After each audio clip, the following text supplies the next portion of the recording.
एक बार की बात है, गौतम बुद्ध मगध राज्य के एक गांव में ठहरे हुए थे। गांव से थोड़ा बाहर एक मोची अपने परिवार के साथ रहता था।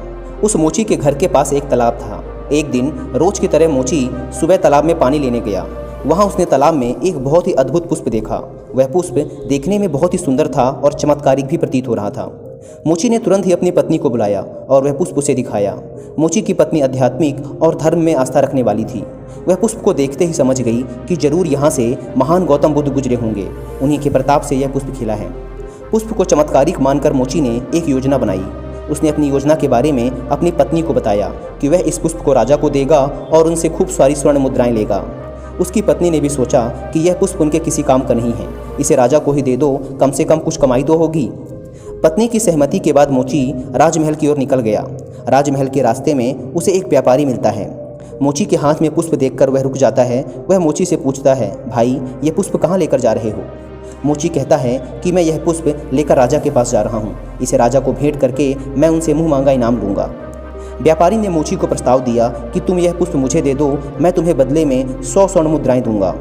मोची सोच में पड़ गया। उसने सोचा कि जब व्यापारी इस पुष्प के लिए 100 स्वर्ण मुद्राएं दे रहा है तो राजा तो और भी ज़्यादा देगा। यही सोचते हुए उसने व्यापारी को पुष्प देने से मना कर दिया। थोड़ा आगे चला ही था कि रास्ते में राजा आते हुए नजर आए, जो गौतम बुद्ध के दर्शन के लिए जा रहे थे। राजा भी मोची के हाथ में वो दिव्य पुष्प देखकर अचंभित हो गए। राजा ने मोची को पुष्प के बदले 1000 स्वर्ण मुद्राएं देने को कहा। यह सुनते ही मोची के मन में एक अजीब सी चेतना आई और वह राजा को पुष्प न देकर दौड़ता हुआ सीधे महात्मा बुद्ध के पास जा पहुंचा। महात्मा बुद्ध मोची को देखकर हैरत में पड़ गए। उन्होंने मोची से पूछा तो मोची ने उन्हें सारी बात बताई। इसके बाद मोची ने वह पुष्प महात्मा गौतम बुद्ध के चरणों में अर्पित किया और उनसे कहा कि पहले मेरे मन में पुष्प को देखकर लालच आ गया था, लेकिन अब मैं समझ गया हूँ कि जिसकी छाया पड़ने से एक पुष्प इतना दिव्य हो गया हो, अगर उसकी शरण में मैं चला जाऊँ तो मेरा जीवन भी धन्य हो जाएगा।